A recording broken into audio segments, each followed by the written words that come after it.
Ladies and gentlemen, welcome to Isofol's investor update. We have 3 key items on the agenda for today. We will start by providing an overview of the evidence platform, which is the foundation for the continued clinical studies of arfolitixorin. We will then move on to taking a more detailed look on the clinical program. And finally, we will give you a glimpse of the most recent market potential estimates that we have conducted. The presentation will contain some forward-looking statements, so please review this disclaimer. And let me start by articulating why we think arfolitixorin has such an important role to play in the treatment of metastatic colorectal cancer. The basis of our value creation rests on 3 pillars. The 2 first, there's a high medical need in this indication, and secondly, arfolitixorin really has the potential to significantly improve outcomes for patients. The 3rd pillar, the market potential and the commercial aspects, we will revisit at towards the end of this meeting. So starting with the 2 first and with the unmet medical need, we can conclude that colorectal cancer remains a major medical problem worldwide. And looking at the US alone, we have 154,000 people every year that are diagnosed with the disease. And sadly, 53,000 people die every year from colorectal cancer. 86% of all patients diagnosed with metastatic disease are unfortunately not alive 5 years after diagnosis. So it's clear that the treatments used today are insufficient and more has to be done to improve the outlook for this large group of patients. The backbone treatment of metastatic disease has remained unchanged for the past decades. It is still based on 5-FU, the basic chemotherapy, in combination with a folate. And the folate of today is called leucovorin, and this is the position that arfolitixorin intends to take. Arfolitixorin is in essence a next generation folate with expected higher efficacy. And actually to improve outcomes in first-line treatment really offers the greatest potential to ultimately improve outcomes for patients. So we think this is a very important position for us to be in. Why do we think arfolitixorin has the potential to be superior to leucovorin? Well, it comes down to the mode of action in essence. Leucovorin requires conversion and metabolization in the body before it becomes the active metabolite that can exert its efficacy. Arfolitixorin, on the other side, is direct acting. It's in essence the active metabolite in itself from the beginning. And by now, Isofol is in an unusual situation because we have accumulated a large amount of data and evidence and knowledge about our product. And taken together, this all really does enhance the prospects for success in the upcoming trial. To give some examples of the key cornerstones of this data set, first of all, we have phase 1-2 trials that have been conducted. They show that the drug candidate is safe, well tolerated, and also efficacious. On top of that, Isofol has conducted phase 3 trials. This trial did not show superior efficacy to leucovorin, but comparable efficacy. And then there is a post hoc per protocol analysis of the same study that actually did show superior outcomes in the population that was treated according to the study protocol. In addition, we have conducted studies in 2024, preclinical or in vitro studies that really further strengthens the evidence base for arfolitixorin. When we add this together, we get to an evidence platform that is really stable and sets the scene for the continued development of the product. There are 3 key components to this evidence platform. The first one, arfolitixorin has already shown efficacy in an extensive phase 3 trial.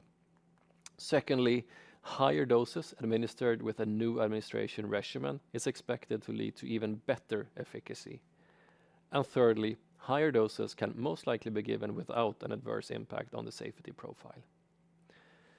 I'd like to spend some time outlining the details behind each of the 3 building blocks of the evidence platform. So starting with the first one, As I said, we saw in the agent trial that the drug is active, and it did have an effect already with the dosing regimen used in the agent trial. The post hoc per protocol analysis showed us that the efficacy was actually better than leucovorin in the patient population that was treated according to protocol. I will show some examples of this per protocol analysis. Unfortunately, I cannot show you everything at this point. This is due to the fact that this is an abstract submitted to a medical congress, and before it has been presented, this will happen in San Francisco at the American Society for Clinical Oncology Gastrointestinal Annual Meeting in January 2025. Until that, I'm prohibited from showing all the details, but to give an overview of the conclusions, we saw that when we removed these subjects or patients that deviated from the study protocol, the efficacy of arfolitixorin was drastically increased, and in fact superior to leucovorin with statistical significance. And this is valid for all regions in the world except for Japan. And that, of course, begs the question, what happened in Japan and why did Japanese patients not perform as well as the rest of the world? We believe the solution, or the explanation rather, is in the fact that a significantly higher proportion of patients in Japan had their 5-FU dose reduced. And remember, 5-FU is the backbone chemotherapy that arfolitixorin intends to potentiate. So without 5-FU, arfolitixorin will not work either. We did actually run an analysis where we excluded patients that had the 5-FU dose reduced in Japan. And what happens here is that the relationship is changed, and we actually see numerically higher efficacy with arfolitixorin also in Japan. So taken together, the post-hoc per protocol analysis further strengthens our belief in arfolitixorin and its efficacy. The second part of the evidence platform, higher doses given with a new administration regimen, should lead to better efficacy.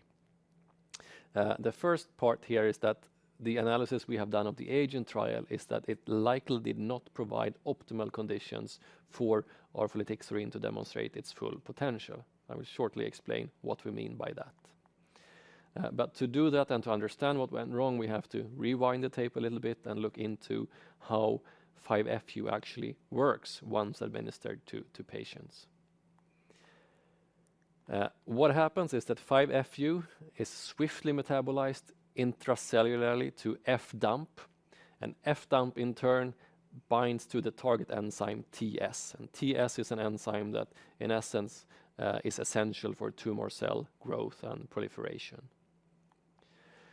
This complex between F-dump and TS is not stable, but can bind to a third component, MTHF. And this is arfolitixorin, or the active metabolite of leucovorin.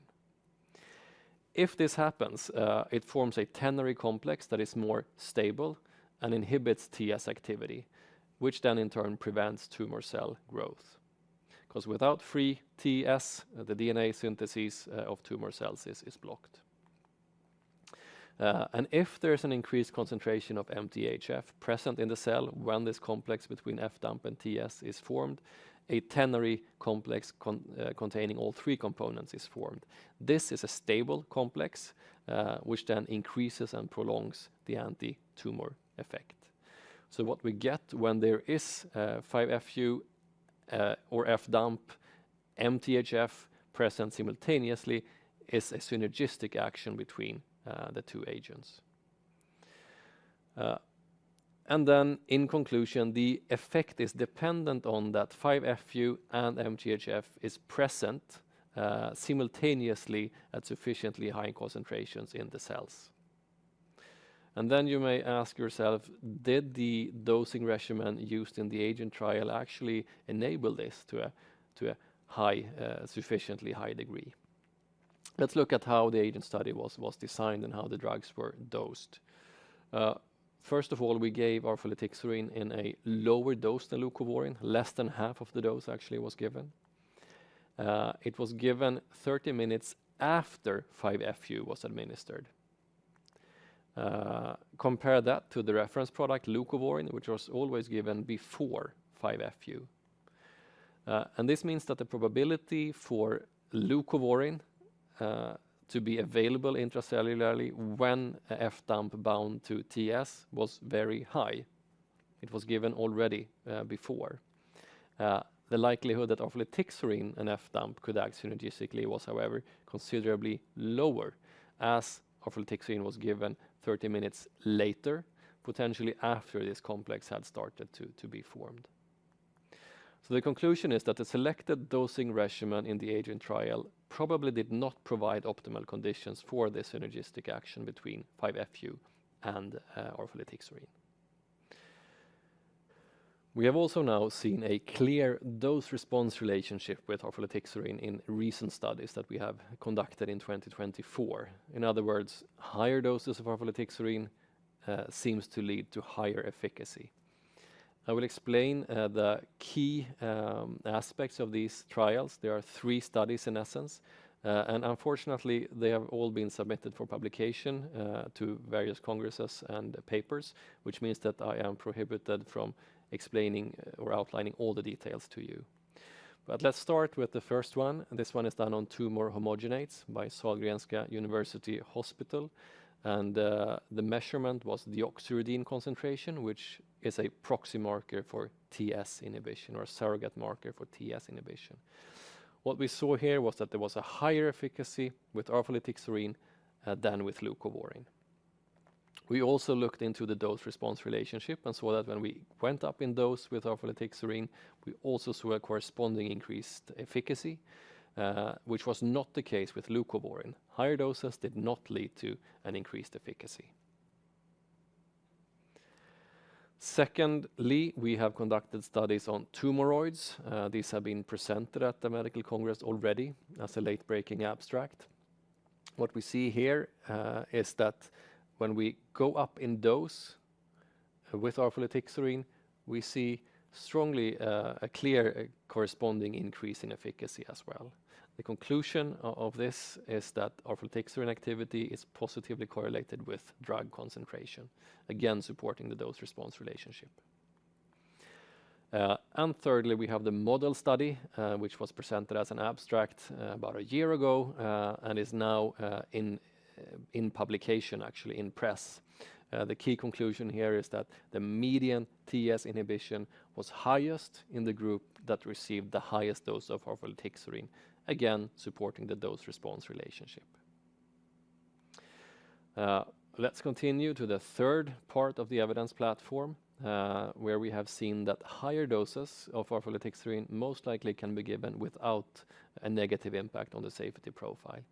So in fact, we have conducted studies with doses up to 500 milligrams of this product. Compare that to the 60 milligram times 2 that was given in the AGENT trial. And we have also tested 240 milligram of orfolitixorin in patients with metastatic colorectal cancer in combination with 5-FU and with a maintained safety profile. There is citrate in the formulation of orfolitixorin, and this could be associated with a small risk of cardiotoxicity if it's given in high concentrations over a very short period of time. This is a risk, however, that can be mitigated by extending the injection time.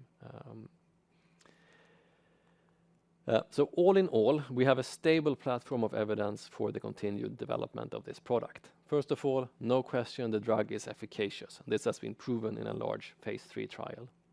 We have many reasons to believe that higher doses given in a new way will further increase the efficacy.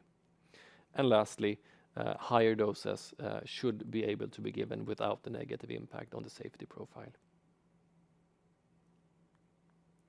And the good thing about all these conclusions is that they are all actionable and hence also integrated now in the design of the new study. And this, of course, increases the likelihood of positive outcomes. What we have done, in essence, in the new study is to give orfolitixorin at a higher dose. Thereby, we expect higher efficacy. We also give it with a longer injection time starting earlier. And this really optimizes the conditions for the synergistic action between 5-FU and orfolitixorin while maintaining the safety profile. It also decreases the need for precision when it comes to the timing when the drug is given. I would like to hand over now to our Chief Medical Officer, Roger Tell, who will provide some further details on how the study is designed.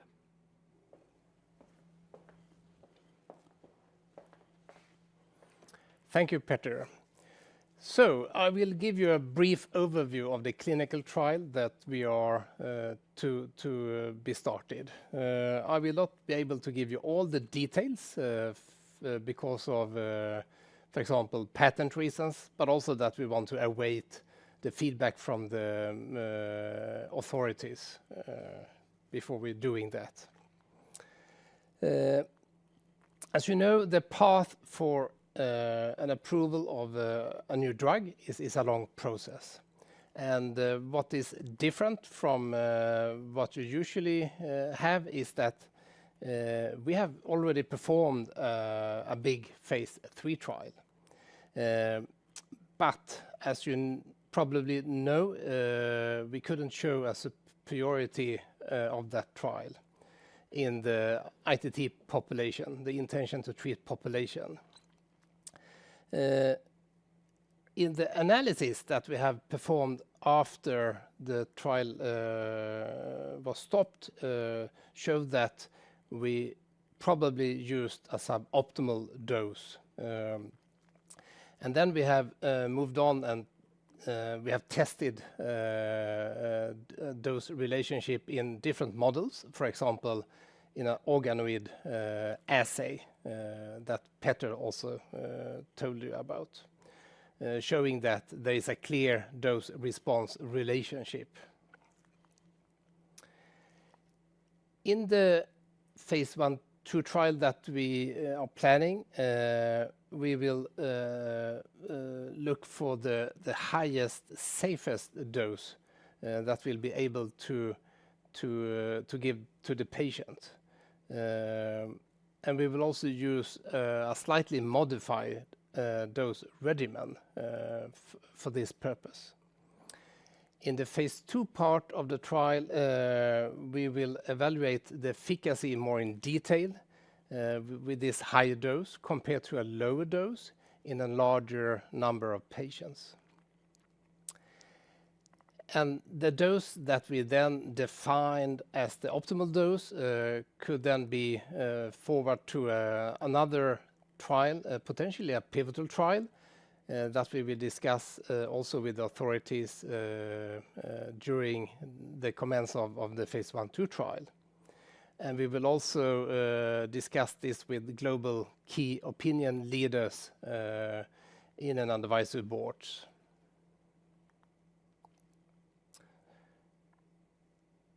So the clinical phase 1/2 study will be performed in a population of treatment-naive patients. That is, they will have the first-line treatment for their metastatic disease, and we will stick to a metastatic colorectal cancer population. That is the same population that we included in the AGENT study.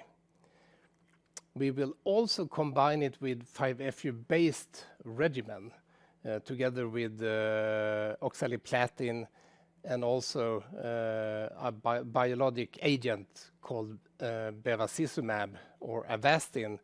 That is exactly the same regimen used in the AGENT study. What is different is that we will then use a more optimized dose and also administration pattern of this higher dose, and all this is based on the generated data during and after the AGENT study. Then more details of the study design. As you see, it's a phase 1b and a phase 2 with a phase 1 dose escalation part with doses up to 500 milligram per square meter as a short infusion, and we plan to have up to 20 patients in this phase of the study. Then we will use the maximum tolerated dose in the phase 2 part compared with a dose level below that. And both these designs are what the authorities requires today to go forward to a registration trial. So the study endpoints that we will measure in this study are the ones that you see on this slide. So in the phase 1 part, in the dose escalation part, we will focus on safety. We will also collect pharmacokinetic data, but also efficacy data with readouts of overall response rate and progression-free survival. In the phase 2 part, we will focus on the efficacy endpoints with objective response, but also progression-free survival, and in addition, overall survival. Of course, safety is always important, and we will collect this data together with pharmacokinetic data, but also with the biomarkers from the blood and also from the tumor specimen. This slide we also showed in March earlier this year about what we wanted to do, and we have ticked all the boxes. We have decided, we have a decision about the study site and also the principal investigator. We have interacted with the authorities. We have performed additional experiments, and we have also submitted the trial. Now in November, we have the submission, and we have also the submission validated by the German authority, the BfArM, the largest medical authority in Europe. We have got the validation back from this team, and we are waiting an approval before we can start the study and enroll the patients. On this slide, you see the overall timetable. We are expecting to have the approval in the beginning of next year and can then directly enroll the first patients. We will have the top-line data end of the year, and during 2026, we can start the second phase of the trial. I have the privilege and honor to introduce you to Professor Sebastian Stintzing. He's heading the Charité University Hospital in Berlin, one of the largest oncology clinics in Europe and also worldwide. Professor Stintzing was participating in the AGENT trial as the PI in Germany, and we are very happy to have him on board on the team also for this upcoming trial. I will now show you a short video by Professor Stintzing with a message from him. So, dear ladies and gentlemen, it's a pleasure for me to talk to you about arfolitixorin and the new studies we want to start as soon as possible. First of all, to introduce myself, my name is Sebastian Stintzing. I'm heading the Department of Hematology, Oncology and Cancer Immunology at Charité in Berlin. And my working group is really focusing on clinical research of GI cancers, and my special focus, of course, is to optimize treatment for our patients in metastatic colorectal cancer. When we look into the current standard of care options of treating colorectal cancer, for 95% of our patients, with the exception actually of the MSI high tumors, so 95% are today treated with a 5-FU leucovorin-based chemotherapy, either with a combination of FOLFOX, which is 5-FU leucovorin plus oxaliplatin, or FOLFIRI, which is 5-FU leucovorin plus irinotecan. Even when we look into the larger developments today, like precision oncology for specific small groups of patients, such as the BRAF V600E mutant patients, which accounts for around about 8 to 10% of the metastatic setting, we have seen the first studies where there's a chemo-free therapy was given, but nowadays those are also combined with standard of care chemotherapy, 5-FU-based chemotherapy. And the first data we have witnessed earlier this year just show amazing results. So the combination of precision oncology plus chemotherapy, 5-FU-based chemotherapy, will be still the standard of care for the wide majority of our patients. Talking about 5-FU and colorectal cancer, I think it's important that you know 5-FU and folinic acid is not only used in the metastatic setting, which we will see around about 1.9 million patients per year worldwide, but also in the adjuvant setting. 5-FU-based chemotherapy has stand the test of time and is standard of care treatment. When we talk about colorectal cancer or GI malignancies account for around about 25% of all malignancies worldwide, and colorectal cancer for around about 12.5% of all malignancies worldwide. So I think what we have seen is important, that when we are able to improve the efficacy of 5-FU and leucovorin, we will have the ability to really make efficacy of these chemotherapeutic backbones better for a vast majority of patients. And that's why we really are excited to take place in the new Isofol trial, really trying to improve the efficacy of 5-FU plus leucovorin or 5-FU plus R-folitixorin. So we are really excited to start this treatment. And the good news are it's not like a typical phase 1 trial, because we have already did the data of the phase 3 Isofol trial, the agent trial, where several hundred patients were treated, where the lower dose R-folitixorin showed the same efficacy, or at least comparable efficacy, to leucovorin. And what we want to do now is really to increase dosage, because preclinical data has shown us that we will have better efficacy with higher dosage. And also when we look into the toxicity data, we do not expect unexpected toxicity so far, because higher doses were already given to a small number of patients before, or men before, and now we will really see if we can use this higher doses to get up with our efficacy of these drugs. And of course, colorectal cancer is not the only GI cancer where 5-FU plus leucovorin is used today. It's also used in gastric cancer, which is a very important cancer for the Asian population. It's more important in the Asian population than in the European population. But even there, 5-FU-based chemotherapies are the basis of most treatment options, not only in first line, but also in second and further line treatment.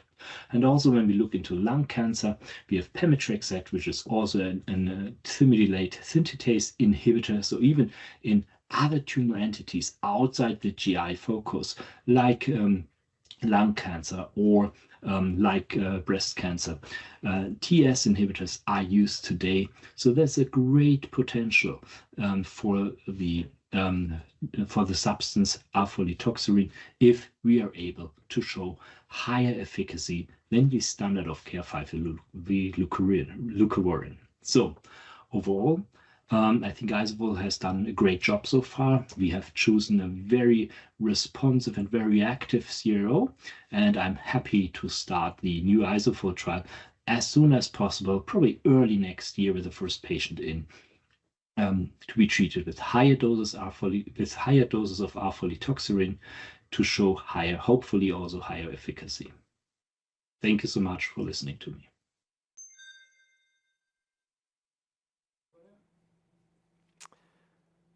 And also from my side, I would like to underscore how happy I am to collaborate with Charité, which is really the most prominent center in Europe, and with Professor Stintzing, who is a world-leading key opinion leader and a clinical expert in this field. Charité is really a strong strategic partner to Isofol, which is very important. We will now switch gears and leave the clinical aspects and look into more commercial sides of our business, and in essence have a little bit of a deeper look into the market potential for this product. Again, this constitutes the third pillar in our value creation model. When it comes to the market size in terms of money, it's a big market already today. The market size is $6 billion annually for treatments of metastatic colorectal cancer. This is expected to grow in the coming years, and we have a prognosis of $7.3 billion in 2032 globally. And today, 5-FU combined with folates, which is arfolitixorin, then is the backbone of first-line treatments of metastatic cancer.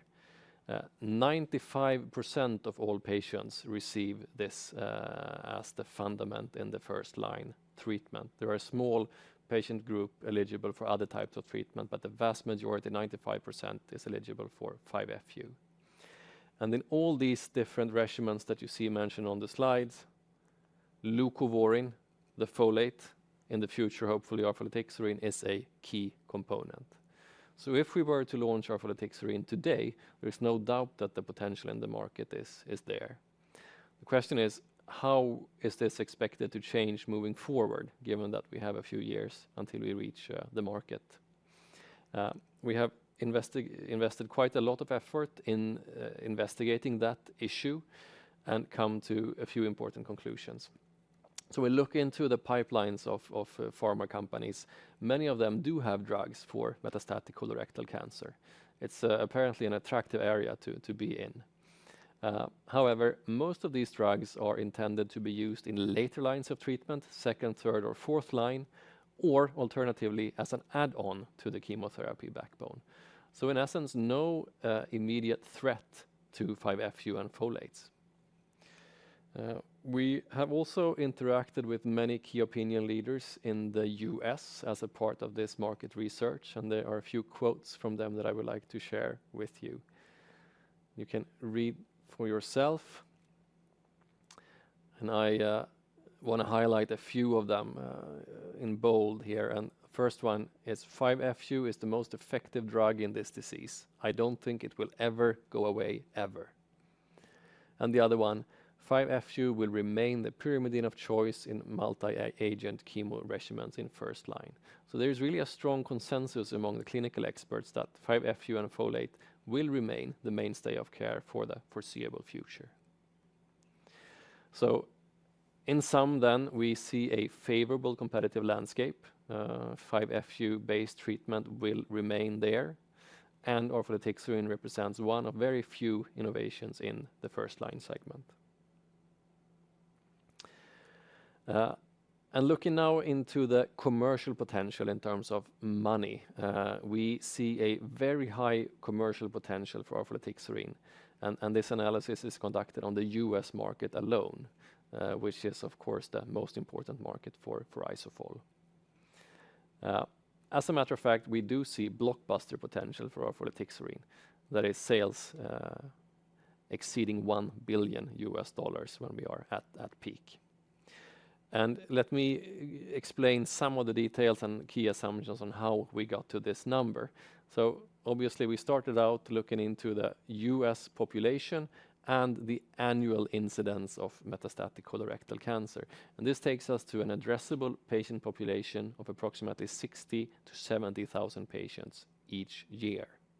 That's the basis. And then we added on other assumptions that are validated by external research conducted by Back Bay Life Sciences, a consultancy firm, that clearly indicates that we will be able to charge a significant premium price, more than tenfold the price of leucovorin. We also see a big market penetration potential, ranging from 50 to 70%, which means that we will replace leucovorin in 50 to 70% of the cases. And that, together with other assumptions, including the number of treatment cycles, ultimately then leads to the blockbuster potential of $1 billion. So the market is clearly very attractive, and we see very interesting commercial prospects for arfolitixorin. And this is actually in metastatic colorectal cancer alone, only in the US. And of course, we have opportunities way beyond that. First of all, geographically. So if we add in markets ex-US, the commercial prospects will increase. We have Japan and Canada as two examples where Isofol already has commercial partners. Europe, of course, and other additional regions on top of that. There's also the opportunity potentially to move beyond colorectal cancer and extend the indication in that space. And here we are thinking about, for example, adjuvant or neoadjuvant treatments. And lastly, there is the potential for additional indications in other forms of cancer, with pancreatic cancer being the one that is closest at hand. So in essence, we think that we have three very strong pillars as the basis for our value creation. There is no doubt that the medical need is very high. We feel confident that arfolitixorin really has the potential to bring significant value to this patient population. And finally, the market potential and commercial value is high. Thank you very much for taking part in Isofol's investor meeting, and we look forward to interacting with you at upcoming events.